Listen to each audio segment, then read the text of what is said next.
সমস্ত দর্শক বন্ধুদের স্বাগত জানাই ইউটিউব চ্যানেলে। দর্শক বন্ধুরা, আজকের বিষয় হচ্ছে আমাদের রাষ্ট্রবিজ্ঞান নিয়ে। তো যেহেতু এসএলএসটি নিয়ে আমরা আলোচনা করছি, পিটি, তো প্রতিটা বিষয় নিয়ে আমি ভিডিও আপলোড করছি, তাই অবশ্যই চ্যানেলটিকে সাবস্ক্রাইব করে রাখো।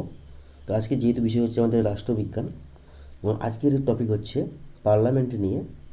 পার্লামেন্ট থেকে এই সমস্ত গুরুত্বপূর্ণ প্রশ্নগুলি বিভিন্ন পরীক্ষায় এসে গেছে, সেই সমস্ত প্রিভিয়াস ইয়ার থেকে কোশ্চেনগুলি নেওয়া।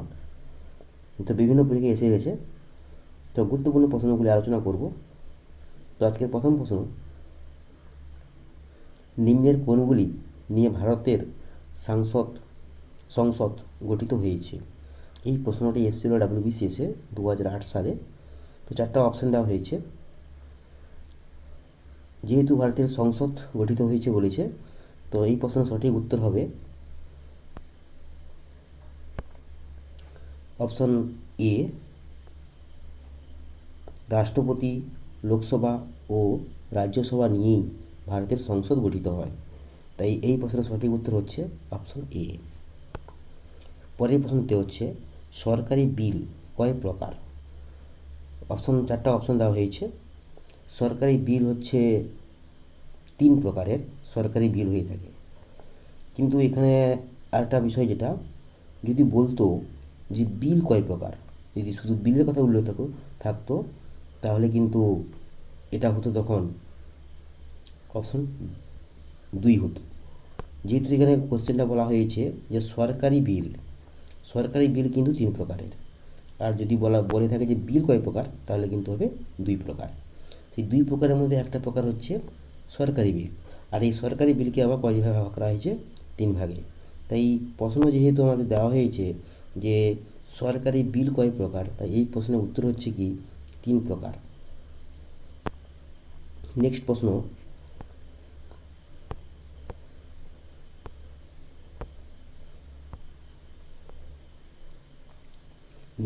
হচ্ছে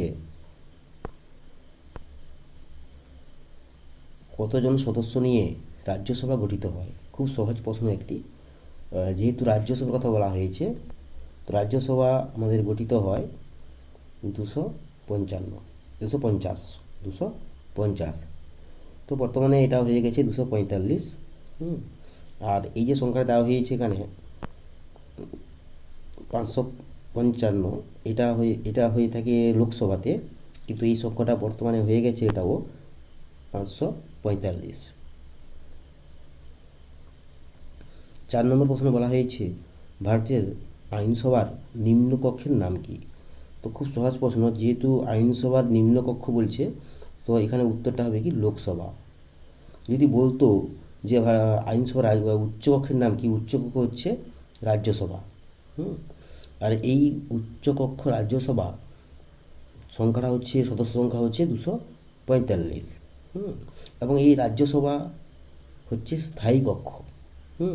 আর সদস্যদের মেয়াদ হচ্ছে, এটার মেয়াদ হচ্ছে 6 বছর, আর লোকসভার মেয়াদ হচ্ছে 5 বছর। নেক্সট প্রশ্ন, অর্থ বিল কেবলমাত্র নিম্নলিখিত কোন স্তরে উত্থাপিত হতে পারে?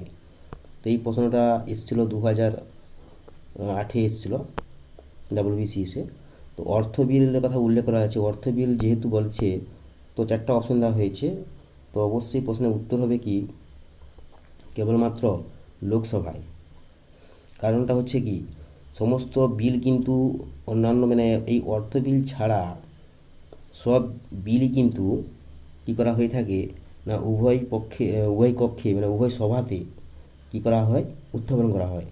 একমাত্র অর্থ বিল যেটা, সেটা কেবলমাত্র লোকসভাতে কী করা হয়, উত্থাপিত হয়। তাই এই প্রশ্নের সঠিক উত্তর হচ্ছে অপশন বি, কেবলমাত্র লোকসভা। পরের প্রশ্ন,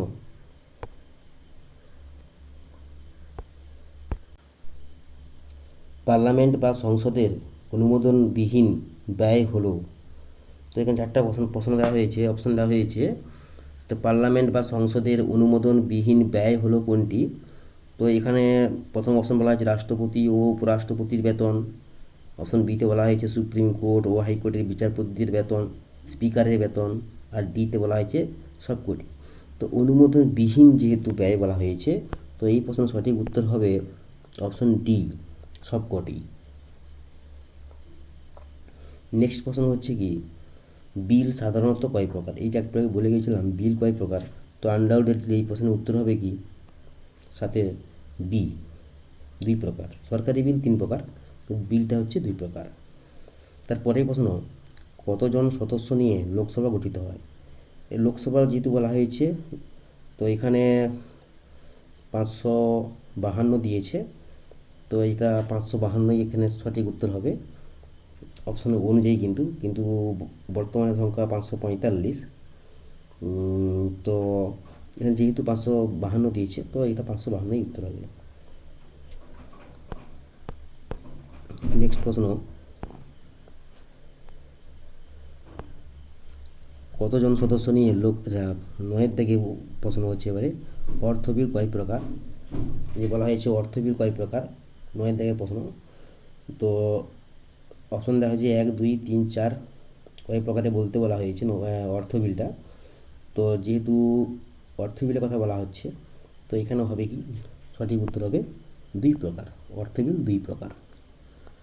সংবিধানে কত নম্বর ধারায় অর্থ বিলের উল্লেখ আছে? সংবিধানের কত নম্বর ধারায় অর্থ বিল উল্লেখ আছে? অর্থ বিল উল্লেখ থাকে সংবিধানে 110 নম্বর ধারায়। তাই এই প্রশ্নের সঠিক উত্তর হবে অপশন ডি। তারপরে 11 নম্বরের কোশ্চেন বলা হয়েছে, 0 আওয়ার বলতে কোন সময়কে বোঝায়? তো 0 আওয়ার এটা হচ্ছে 11টা থেকে 12টা, 12টা থেকে 2টো, 12টা থেকে 1টা, 2টো থেকে 3টে। তো 4টে অপশন বলা হয়েছে, 0 আওয়ার যেহেতু উল্লেখ করা হয়েছে, তো এই প্রশ্নের সঠিক উত্তর হবে অপশন সি, 12টা থেকে 1টা। 12টা থেকে 1টা হচ্ছে 0 আওয়ার। তো এই 0 আওয়ার জিনিসটা কী সেটা আমি ভিডিওর শেষে বলবো, খুব গুরুত্বপূর্ণ একটা প্রশ্ন, 12টা থেকে 1টা পর্যন্ত। তারপরে প্রশ্ন, দৃষ্টি আকর্ষণীয় প্রস্তাব ভারতে কবে গৃহীত হয়? তো সঠিক উত্তর হচ্ছে দৃষ্টি আকর্ষণীয় প্রস্তাব হচ্ছে 1900, চারটা অপশন দেওয়া হয়েছে, এটা হচ্ছে 1954। অর্থাৎ 12 থেকে প্রশ্নের উত্তর হবে অপশন বি, 1954 সালে। নেক্সট প্রশ্ন, পার্লামেন্টের অধিবেশন কে আহ্বান করেন? পার্লামেন্টের অধিবেশন যেহেতু কথা বলা হচ্ছে, তো এটা সবাই বলতে পারবে, এটা হচ্ছে অপশান এ, রাষ্ট্রপতি। রাষ্ট্রপতি পার্লামেন্টের অধিবেশন আহ্বান করেন। তারপরের প্রশ্ন, রাজ্যসভার কার্যকলাপের মেয়াদ কত বছর? তো রাজ্যসভার কার্যকলাপের মেয়াদ হচ্ছে, আমরা জানি সবাই রাজ্যসভা মানে হচ্ছে, বলে গেলাম একটু আগে, 6 বছর। তো এখানে যেহেতু অপশন নেই, তো এখানে উত্তরটা হবে কি অপশন ডি, কোনোটাই নয়। তারপরে 15 নম্বর কোশ্চেন, পার্লামেন্টের অধিবেশন বছরে কতবার আসে, কতবার বসে? পার্লামেন্টের অধিবেশন বছরে কবার বসে? তো বছরে বসে 2 বার। অপশন এ, 15 থেকে উত্তরটা হবে অপশন এ।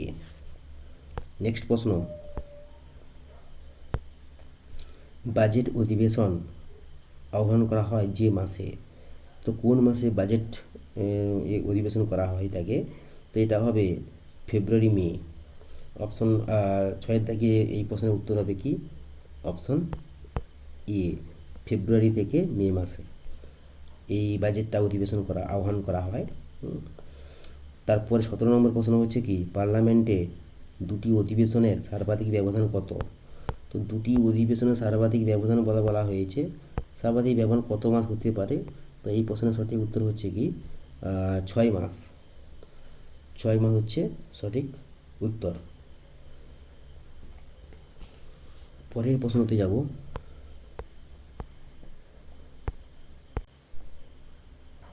সংবিধানের কত নম্বর ধারায় সাংসদের বিশেষ অধিকারের বিষয়টি উল্লেখিত আছে? খুব গুরুত্বপূর্ণ একটা প্রশ্ন, এই প্রশ্নটি খুব গুরুত্বপূর্ণ প্রশ্ন। তো সংবিধানের সাংসদের কথা বলা হচ্ছে, সাংসদের বিশেষ অধিকার। তো এই প্রশ্নের সঠিক উত্তর হবে কি 107 নম্বর। অপশন সি হচ্ছে এই প্রশ্নের সঠিক উত্তর। সাংসদের বিশেষ অধিকার আছে 107 নম্বর ধারায়। ভারতীয় সংবিধানে কত নম্বর ধারা অনুসারে সাংসদদের উভয় কক্ষের কেন্দ্রীয় বাজেট পেশ করা হয়? কোশ্চেনটা একবার বলছি, ভারতীয় সংবিধানের কত নম্বর ধারা অনুসারে সংসদের উভয় কক্ষে কেন্দ্রীয় বাজেট পেশ করা হয়ে থাকে?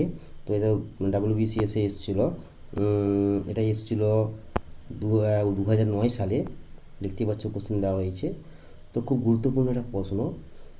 তো এই প্রশ্নের সঠিক উত্তর হবে কি, যেহেতু উভয় কক্ষে, কোশ্চেনটা হচ্ছে উভয় কক্ষে কেন্দ্রীয় বাজেট পেশ করা হচ্ছে, তো এই প্রশ্নের সঠিক উত্তর হচ্ছে 112 নম্বর। 112 নম্বর ধারা অনুসারে সংসদের উভয় কক্ষে কেন্দ্রীয় বাজেট পেশ করা হয়। নেক্সট প্রশ্ন আমরা এবারের আজকের লাস্ট প্রশ্ন, সেটি হচ্ছে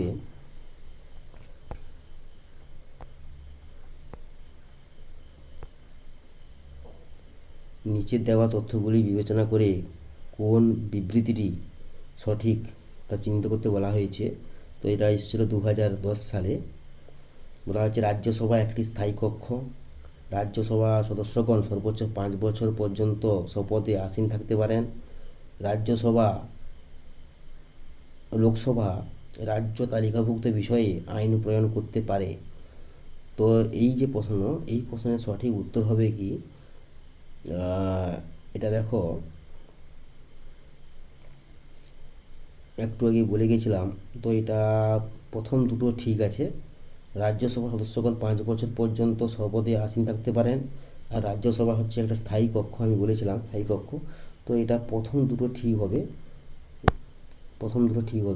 তো এই প্রশ্নের সঠিক উত্তর হচ্ছে অপশান বি। অপশান বি হচ্ছে এর সঠিক উত্তর।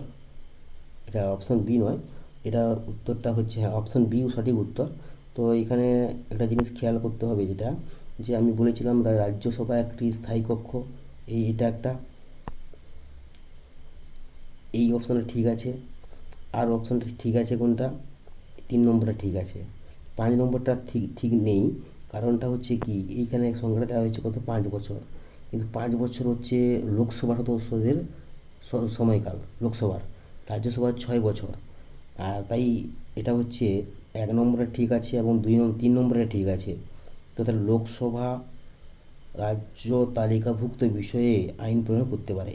তো তাহলে 1 নম্বর 3 নম্বরে ঠিক আছে। তাই এই প্রশ্নের সঠিক উত্তর হবে আমাদের এই অপশান বিটা হচ্ছে সঠিক উত্তর।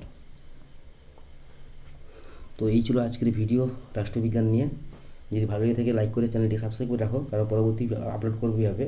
প্রত্যেকটা টপিক নিয়ে আলোচনা করব। আজকের আমাদের রাষ্ট্রবিজ্ঞানের পলিটিক্স নিয়ে আলোচনা করলাম, পার্লামেন্ট নিয়ে, খুব গুরুত্বপূর্ণ প্রশ্নগুলি। তো দেখা হচ্ছে নেক্সট ভিডিওতে। ততক্ষণ বাই বাই, সবাই ভালো থাকবেন। দেখা হচ্ছে নেক্সট ভিডিওতে। ধন্যবাদ এই ভিডিও দেখার জন্য।